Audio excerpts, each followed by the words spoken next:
Hey, welcome everybody to episode 57. There we go. That smile, Angel. Even after a long day, I know we've got that smile in you. It looks dark by you for some reason. It looks darker than It is. I don't usual. know what's going on with my lights. I'm trying to figure Yeah. out what's going on with my No, lights. it's okay. I actually have a remote control on it somewhere. I'll Oh, I figure can it out still later. see your smiling face. It's okay. That's okay. That's all right. We'll live. We will live. It's okay. Either way, welcome to episode 57 of We All Serve. Very excited for today's conversation, touching on something that, frankly, we need to do more of, talking about, well, a lot of different things, touching on juggling Army life or military life in general, together with civilian employment, while also juggling family responsibilities. And so certainly today we're going to talk a lot about all of those things. Now you're blurry, Angel. Not blurry? Yeah. Okay. No, that's better. That was weird. Okay. We're all Okay, it good. should be good now. We're all good. And listen, if you're listening on a podcast, then you wouldn't be able to tell that anybody's blurry as long as Yep. our audio is not blurry. So that's all Actually, you that probably matters. benefit by me being blurry if you're listening. It's like a Nothing bad with that. censorship thing that's going on. Yeah. Um, Nothing to see here. Carry on. Isn't that the Nothing to see droids we're here. looking for? That's funny. Walk around the yellow tape. You know, I was thinking about last week's conversation. I got some interesting comments. We talked to former Congressman Dan Donovan and talked about service in a different way. And it was a really good conversation. Very interesting fella. And I know I didn't know all that stuff about your family and law enforcement and all that. So I know there was that sort of special connection there. So that was cool. Yeah, it was cool. It's they said, "Why'd you join the military?" I was like, "I got tired of embarrassing my dad." They're like, "He's a new cop. We got your son locked up over here. You want to come get him?" Like, no, I'm just tired of getting him. So I just Actually, just realized I should have worn this hoodie. This is my MP hoodie. I should have worn it last week, but hey, whatever. Really, you should have. I know. I didn't even realize that was totally unintentional. It's all good. Either way, we've got a lot to talk about today. So, Angel, if you're okay, I'm gonna bring our guest in over here. Let's do it. There we go. Lieutenant Colonel Kelly Bell, who is joining us. Actually, I don't even know where you're joining us from. I know that you are the commander. Really? You don't even know where she is? No. I know that her unit's in Indiana. She's at home with a bunch of kids. I know, and I know that we've Angel, you're gonna like this. We're all practically neighbors. Kelly grew up in Wilmette, and so down the street from both of us. So no, but I actually do not know where she's zooming in from. But again, Lieutenant Colonel Kelly Bell is the commander of a medical support unit, which is just fantastic. And throughout our conversation, and I know what initially impressed me in wanting to get this scheduled, is that first of all, in her civilian capacity, Lieutenant Colonel Bell has worked as an emergency department nurse at Aurora Sinai Medical Center in Milwaukee, Wisconsin, for over 11 years. Received a master's degree in nursing education, and has been inducted in numerous honor societies. Now I actually know she is actually joining from Iowa. I just figured that out. Together with their two daughters that might pop onto the screen over here. But Kelly has been very involved in advocacy for moms in uniform. And we're going to dive into all of those topics: service, reserve service. We're going to talk about being a mom. We're going to talk about all of those things. So welcome, Kelly. Thanks for joining us. Yeah, thanks for inviting me. Absolutely. It's a pleasure. So, Angel, first question goes to you. Yeah. Hi, Kelly. Thanks for being on here. And I want to go right at it. I'm curious as a leader, because you're commander of a reserve unit. I want to understand. There's been a lot of talk about on the Vanessa Guillen and culture of things that aren't so good for women, basically, and sexual assault and all those kind of things. And I would like to hear from you directly, what kind of changes have you seen and what kind of things have happened recently that didn't happen when you were just serving? Sure. So I've spent most of my career in AMED units that have a higher number of female soldiers in general, just being AMED. I started out, my very first unit was an Army Reception Battalion. As a brand new second lieutenant. So I was with drill sergeants, but that also was a reserve unit. So I think a little bit different attitude sometimes than the hardcore active duty units. Thankfully for myself, I haven't really experienced sexual assault or harassment. There is one story back very early in my career in the Army Reception Battalion, actually. I was transferring from that unit. I went to nursing school and was going to get my nursing degree, and then branch transfer to the nurse corps. And so the committee talked to him and say, hey, I got my nursing degree. I'm going to commission, change into this other unit. And his comment to me was, well, you know, that those units deploy a lot. And I was like, okay, you know, I was just married, no kids. I wanted to deploy at some point. I didn't join the Army to do nothing. And he said to me, does your husband, is he going to let you transfer knowing that you can deploy?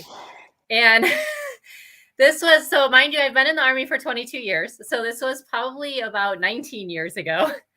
And I just remember I was standing in his office and I was like, my husband doesn't let me do things. Like, we talked about it. He's like, yes, but he doesn't have to give me permission to transfer. And I just kind of walked out of there. Was like, yeah, I'm not coming back in this office. I'm transferring units. But, you know, again, that was 19 years ago. I transferred to AMED. I really haven't had anything but positive experiences. Thankfully, obviously there's soldiers out there not so lucky, but I tried to create a positive environment in all the units that I'm in, whether I'm a commander or not. As an officer, I'm still a leader, and I just try to stay positive, be available to soldiers, and create that positive, supportive environment within the units that I'm in. You're muted, Angel. What was your occupation prior to becoming a nurse? Student. I was a student. So yeah, it's forever the student. I feel like I'm still in school, actually. Well, listen, in the world of medical, I mean, you're always going to be, continuing your education for sure. So I want to take it all the way back, as I always do. Angel always likes to talk about the current. Hi there, and so what was it that brought you into the Army initially? Why did you decide to serve? Everybody has different reasons. Was it to pay for all of that education that you haven't stopped doing?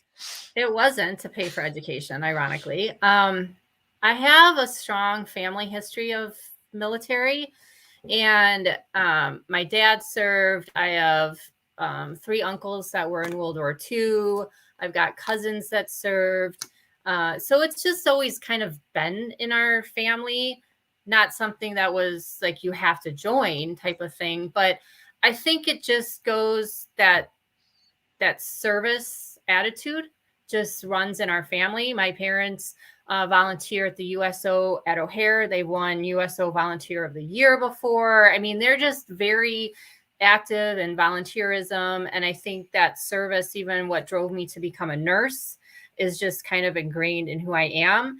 And I wanted to join the Army. I don't know. I thought it was cool. I don't know. I wanted to serve our nation. And I didn't even know about like ROTC scholarships or anything like that. Or the Navy or any No. Any good stuff, I don't even think we have any Navy. Sorry. And actually, I don't think we have Navy. But, and so my dad was like, you know, if you join the Army, I really want you to be an officer. He was an officer. His brother was enlisted. He could kind of see that difference. And he knew I wanted to go to nursing school. So we had found out about the scholarships. And the scholarship was kind of like an afterthought of joining the military. And I ended up getting an ROTC scholarship and went through school on that. So wild. No, definitely quite a journey over there, for sure. So coming in, you mentioned that early on as a brand new lieutenant, you were assigned into a reception battalion, which is interesting.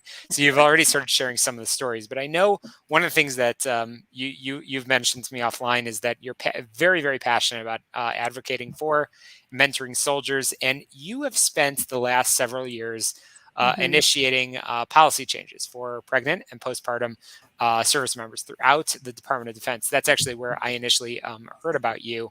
So it's actually very appropriate that right now your daughter is here on the screen with you. You experience postpartum depression, Shalom? Was there something going on? You're feeling a little down, a little empty nester, like you weren't good enough?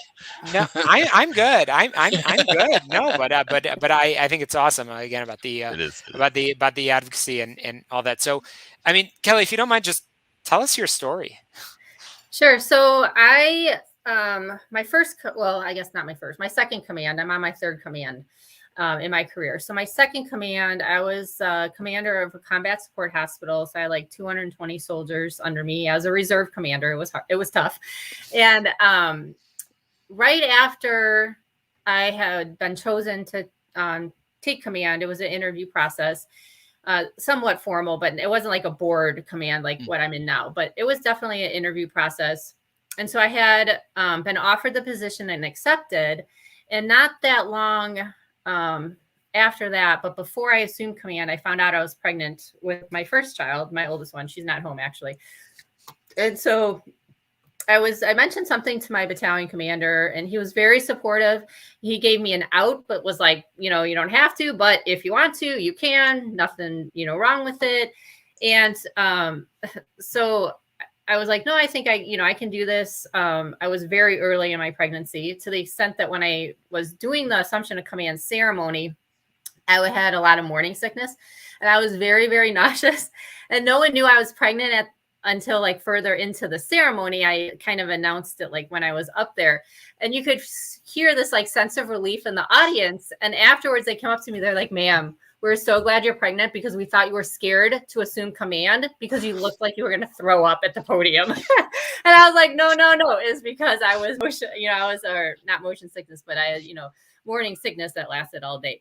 And so my oldest one kind of grew up in that unit because I went through my whole pregnancy as commander. And then I was commander for almost 3 years. So 9 months of pregnancy, 2 years of her life. And I think that kind of changed the whole tone in the unit. It opened my eyes to what policies were there and the lack of policies for parents and postpartum women. So it really drove me to look into what policies were there and where we were lacking. And that's kind of what started my drive. And I just got involved. A lot of it was through social media, different groups that I was in originally, that I would follow their pages, like Breastfeeding in Combat Boots, which is part of the Mom to Mom Global that we'll talk about.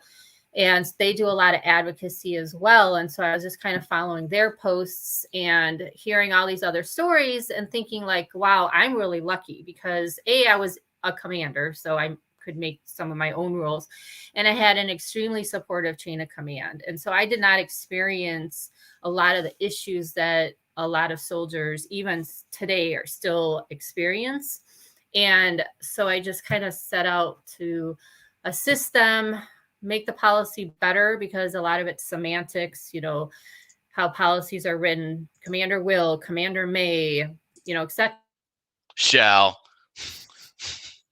Words have meanings, and subtle semantics, they make a big difference to a soldier or a commander. So that's kind of how it got started. Okay. You brought up a great point, and thank you for that. I wonder, there are those that, and I remember when I was on a ship, we were doing the integration of females into combat roles, and I was able to be on a part of that team that was integrating on an aircraft carrier. And one thing we dealt with, I mean, it was blatant. And there are those that would say having female in combat roles, and since that's pretty archaic now, I would say there are those that say having pregnant females or postpartum females in combat roles or near combat roles compromises readiness. How would you respond to that? Well, I think you have to define readiness for one thing. I mean, everyone has their role, right? And so if you have a postpartum soldier, you might also have a male soldier with a broken leg. So we always have soldiers in our units that are injured, right? That can't do the job at that time. And you get past it. You find a way to either have someone else step in. In the Army, I grew up in the Army of 2 jobs up, 4 jobs down, etc. So you cross train. And if you are a cohesive team and one of your battle buddies gets injured, your mission doesn't stop. You carry on and you continue the mission, and you pick up the slack for the person that's injured. So, I know there's a lot of questions out there, but again, you have other soldiers that are injured or they're away at school. You always have soldiers that are going to be not ready for whatever reason, whether it's medical or schooling, etc. And you pick up their slack and you carry on. That's a really good analogy when we said about the broken leg, and I use the same thing when I talk about male sailors on ships. It's like, because the way we work is as soon as we find out you're pregnant, you're gone. You're never not assigned to that unit anymore. And I said, well, how is that any different than if a guy injures himself and he gets off the ship? And people, the bottom line to me is people are people, and there are going to be those. I've had sailors that have, the minute they found out they're pregnant, they wanted to stay home the entire time. and they're sailors or soldiers who literally, her water broke in my office. She worked that freaking hard.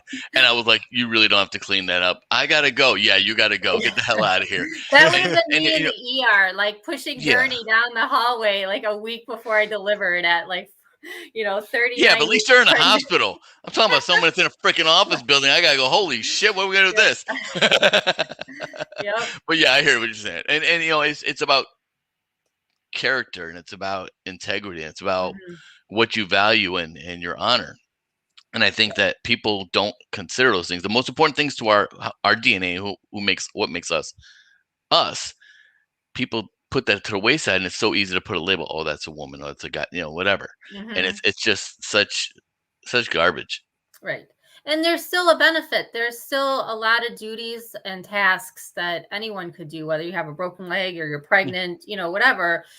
You can pick up other people's slack too. Maybe they're out in the field and you're, in the rear doing stuff in the rear, but you're still making your unit successful. You're still part of that team. You're still putting in time and, you're still helping them to be successful, even if you're not out on the front lines with them. Yeah, totally. Absolutely. And changing gears for a second, and I think I sort of alluded to this before. I mean, you wear that sort of triple life. I have a feeling there's probably quite a few more. I know you're involved in organizations.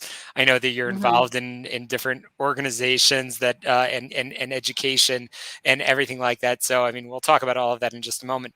But you're a commander. You're command, I believe it's in Indiana. Is that correct? Yes. Yep. So you live in Iowa. Your command is in Iowa. And I know that that's in Indiana. Sorry, and I know that that's very common. I mean, I was in Chicago and I was assigned to a unit in Wichita, Kansas, and a lot of folks that are running back and forth. And I know that the world of the MSUs, the medical support units, it can get busy. It can get busy. So tell us what that's like, sort of, again, juggling those many different hats. And I mean, we've got your background over here, and I know your daughter has jumped onto your lap a couple of times. Yep. And juggling those calls of managing metrics for your unit and things like that. And just give us sort of a behind the scenes look of what it's like to be mom, lieutenant colonel, and nurse. And legislative champion. Yeah, and student. So it's chaotic. It's a lot of work in the evening after the girls go to bed. During the week, I work out at 9:00 at night after they're asleep. I'm do my workout, go for my run, whatever, hop on the computer. I do have an amazing full-time staff that is amazing. So that's very helpful. Travel right now with COVID, we're still in that kind of virtual limbo world. So that's been somewhat helpful because it is a bit of a drive. It's about 5.5-hour drive to Indiana. So that's a chunk of time. But because of COVID, we've learned to manage the virtual world and, do things like we still do a lot of great training all through MS Teams. So that helps. I'm in class, but it's all online. I'm taking a master's certificate program for global health engagement through USHUS, which is the military's medical and health science school, but that's all online. So, again, the virtual world is really what makes it doable right now. I mean, I have traveled to Indiana, but I don't have to travel every month like I will once, obviously, things calm down. But my life should be a little bit more calmed down. I should be done with my master's certificate by the end of spring. So that will be very helpful. Kelly, what are you going to be when you grow up? I don't know. That was a legit question. And by the way, your kid is the first one that's ever been on our podcast. 57 episodes. Excellent. We've never had a child on. So good it's a job. Perfect topic. I don't know if I'll ever grow up and stop doing stuff. I just love interacting with people and mentoring and helping others. So that's been my biggest drive for what I do. It gives you a sense of purpose and fulfillment. Just get, no matter how tired you could be, you just resonate with that word, connect with that one soldier. And that's something we've heard a lot. Yeah, you and me both. And you just can, and it's the other stuff that kind of drags you down. Then you get that chance to connect with that soldier or know that what you did just makes a difference and long term, even though and nobody might know, but and you're like, wow, that's the juice. No, it's so true. I mean, then your every kids once in a while I'll get, I get random messages to my inbox. Someone sent me, I get different letters in the mail sometimes. There was a quote in Parenting Magazine about some of the policy updates. So someone sent me that with a note. So, I mean, those are the things that are like, is this worth it? And then you get those random messages and you're like, oh, this is so worth it because it is making a difference and it's helping other soldiers. And we're moving more towards like parenting in general, not just moms, because we also know what the family looks like is not what it looked like many years ago. And so we're moving more towards the gender inclusive policies, recognizing, family just isn't a man and a woman anymore. Sometimes it's just a man. Sometimes it's just a woman. Sometimes it's 2 women, 2 men. And so we're really working more towards those inclusive policies to make parenting in general easier. Or non-binary.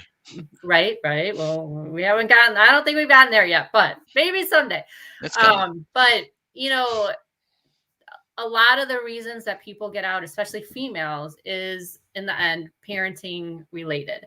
And right now, with the way technology is going and the military is moving much more to a technological based military, and the in America's society, the most educated portion of the American society right now is the female population. And so we need to recruit and retain females because they're the brains in the US right now. And we need those brains to keep moving forward from a technological standpoint in the military. And so a lot of these policies, although not initially started for that reason, that's another movement forward to keep us driving that in that direction. I see it. It's transparent as could be what you're saying in consulting. My last 4 bosses have all been female and they've all been incredibly educated, like doctorates, PhDs and everything. And I'm like, whoa. And then I hear about the pay disparity and I hear about the gender inequality. I'm like, where? All my bosses are women. What are you talking about? But it's really there. It's just not in my sector. Right. And you touched on something really, really important that I was going to bring up. When you and I are both in the Army Reserve, and I was just reading, as we say, the Chief of the Army Reserves. I was just reading their report, and the Army Reserve is not meeting its numbers. It's not meeting its numbers. And in order for us to maintain the total force that we're looking for, we need to attract. We need to attract and retain the best and brightest, and that's why I think that the work that you're doing in advocating for policies, again, to make it easier, and again, to ensure readiness. And Angel, I'm glad you brought that. Right. Absolutely. And Angel, I'm glad you said that right from the start in this conversation. Yeah, we know that the conversation, does take place on, bring women into these roles. Readiness. I would argue that this is how we reach readiness, is by being able to bring in the best and brightest for all of these jobs, which is key. So changing gears into the advocacy piece, and we'll talk in a moment about some of the organizations you're involved in, but what are some of your greatest accomplishments? What are the things that I know sort of started as a social media post and then sort of turned into like, hey, we could actually get this stuff done?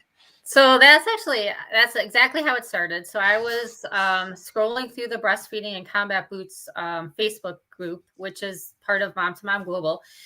And there's always these things that would pop up about the lactation undershirt. And I have a little picture I can show you.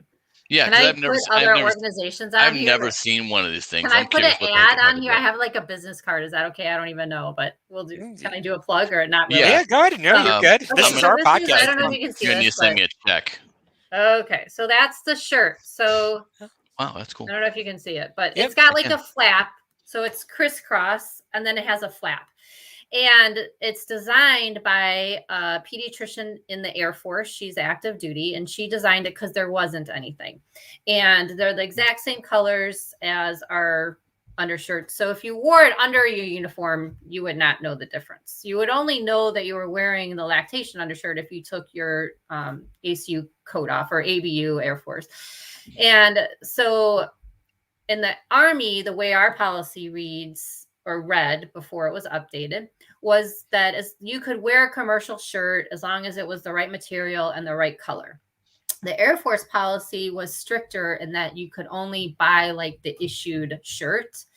And so even in the Army, although it wasn't officially authorized, it wasn't necessarily unauthorized, but because it was a commercially bought shirt, you couldn't wear it in the Air Force. So we were running into situations where females were wearing the shirt and they were getting in trouble, getting counsel, whatever, for being out of uniform.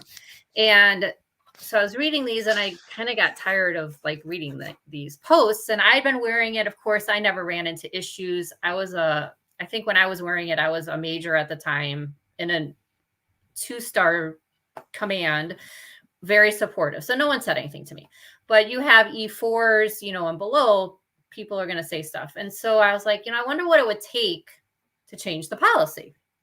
And so my side hobby is reading policy. No, I'm just kidding. I mean, military policies are kind of interesting to me sometimes. I don't know. The Army will never written some of the others, but in the beginning of every Army policy, it will say who the proponent is and who to contact and what form to fill out. It's a DA 2028, I think. Update AIR 670-1. Right. To send it forward to change the policy. So I filled it out. What? Yes. Yeah. Sorry. So I filled out the form. Yes. You can have all the cookies. At an ALARAC that had just been released on uniforms. It had the point of contact at the bottom, the sergeant major, the HQD uniforms branch. And so I'm going to go out on the limb. I'm going to email this guy. I'm not going to say what I want. I'm just going to say I have a really good recommendation for uniform policy change. Can I submit it to you? He said, yes. I sent it. He said, let's do it. So ironically, it took 9 months. You had another baby. Right? So 9 months later, after I went through like all the procedures, and it went back and forth and verbiage and what does the shirt look like, and they published an Army directive officially authorizing the undershirt. And so then it caught on, and I started working with someone from the Air Force who then became a member of their Women's Initiative team. She had not been part of that yet, but she briefed them and about the shirt, and they were like, yes, let's do it. And then, so finally, actually, now all the DoD services, not all the uniform services, because I don't think it's officially authorized in the public health service yet, but all the DoD services now officially authorize the undershirt for wear. So that was the first thing that I did. And then it took a little while before they did the actual update to 670-1, but it's now in there. We changed the verbiage a little bit from the original just because of it's in your guitar bag. Sorry. Life as a mom. So it's in there. We changed the verbiage slightly just based on, situations that arose. So that was the first thing that I did. And then when I was at the 807th Medical Command out in Utah, that's the 2-star command. I was like literally sitting around with some of the other soldiers in my section. They were environmental guys, like preventive med type folks. And we were talking about storage of breast milk when soldiers go TDY or they go to the field. A lot of the soldiers were having to pump and dump because they couldn't store it. And so that causes obviously mental issues for mom, that she's pumping, trying to maintain her supply, but she has to dump the milk out. That's like a really like punch in the gut. But it also decreases the milk supply then for baby back home because they're not able to get the milk back. So we were like just sitting around talking about it. And one of the other preventive med folks, actually a male, was like, well, why can't we? And so I was like, well, I don't know. Let's look it up. And so did a bunch of research, FDA, CDC, NIH, USDA, all the different agencies out there that kind of monitor food refrigeration in dining facilities. And it all came back as breast milk is not considered biohazard. It's safe to store if properly done so. So I wrote a white paper. One of the other preventive med folks kind of took part of the regulation, rewrote it for breast milk. We submitted it and Army Public Health Command approved it. So that was the other big thing. Did that take 9 months? And did you have another kid? No, it didn't take 9 months. That one didn't take as long. We were working right with Army Public Health Command. So that did not take the 9 months. But yeah, no, I thought it was funny. The shirt was like 9 months almost to the day. But so that was the other big policy change that I worked on. Then I got involved with the Army Mom Life, which is a Facebook group. We've got almost 7,000 Army moms from all 3 components. We got a few, I don't want to call them spies in there, but there's some high-level folks in there that are just in there to keep an eye on what issues are trending because they work in places that they can influence. So they've been very helpful. And we do have some members of other services. And I think actually we have got a couple from the Canadian Army in there too.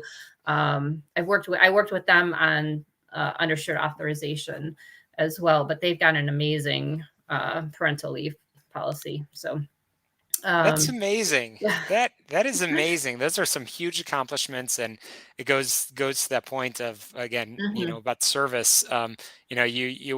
Everybody would be, okay with Lieutenant Colonel Kelly Bell just doing regular service and all that, but really leaning forward and making a difference, and really that's inspiring and amazing. So super cool. Yep. So I want to transition just in our final few minutes together to Mom to Mom Global, where I know some of this sort of got started, and it sounds like just an awesome community that's out there. So tell us a little bit about your involvement in the organization. I know that there are global chapters, and I guess I'm curious what's next. Sure. So there are global chapters that are set up throughout the world, mostly at military installations that provide lactation support for moms. Being in the military, we move a lot. We end up in places where we don't know people. And so it's really that connection with other moms, and also the lactation support elements that they kind of work for. And Mom to Mom Global is also very active in advocacy in terms of legislation. So there is a huge new legislation that's pending. Senator Duckworth and a couple other folks have taken it on.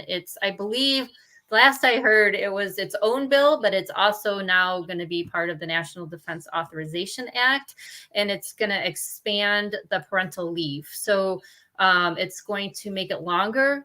It's also going to allow parents, again, getting more to the gender neutral policies. But right now you have to take it in one increment. So if I were to, go on my primary caregiver leave, let's say I chose that route and I've got my time off, I have to take it in one chunk. So if something comes up at the unit or a school comes up, I either have to decide, okay, I'm going to forfeit the rest of my caregiver leave to go to the school, for example, or go into the unit, or I'm going to forfeit the school or whatever that opportunity might be to stay on my caregiver leave. So this new law that's hopefully going to pass soon will let you take it in increments so that it's a lot more flexible. And then we'll also, right now, you have to take it within the first year after birth. And so it will also allow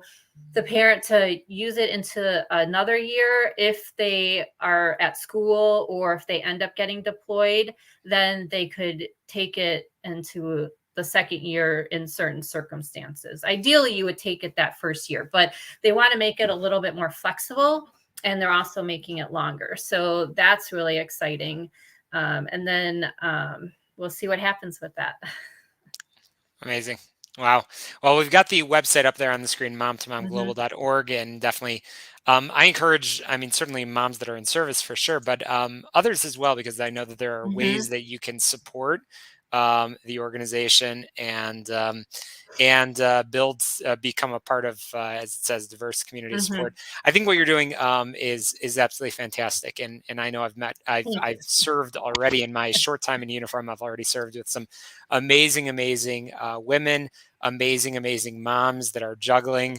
I honestly don't know how they are juggling everything.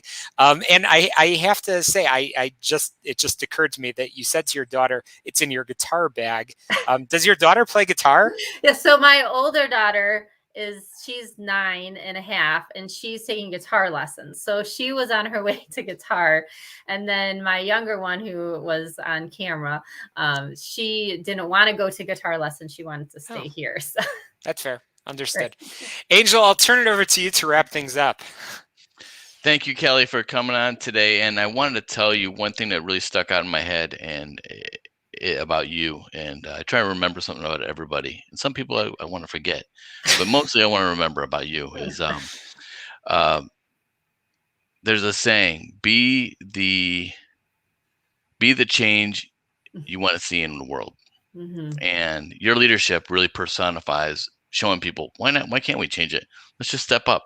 Don't self-defeat yourself. Just ask and go do. And I think that example really resonates and is something that should really and does inspire. Thank you. Yeah, no, truly it does. And I mean, honestly, the impact that you're having, I know it may have started with, small social media posts with, you want to help something for somebody that's experienced something. But I mean, the ripple effect is absolutely enormous in terms of all of those that you're going to make it easier to serve. So with that, again, I'll wrap up our conversation here with Lieutenant Colonel Kelly Bell. And I've no doubt that you'll be seeing more. I'll be sure to share some of the links on our Facebook page and all that. But fantastic conversation. So thank you very much. Be sure to subscribe, rate, review, and share. And we'll be back next week with another great episode with more about service and leadership. So again, thank you so much for joining us. And to all of you tuning in, have a good night. Yeah,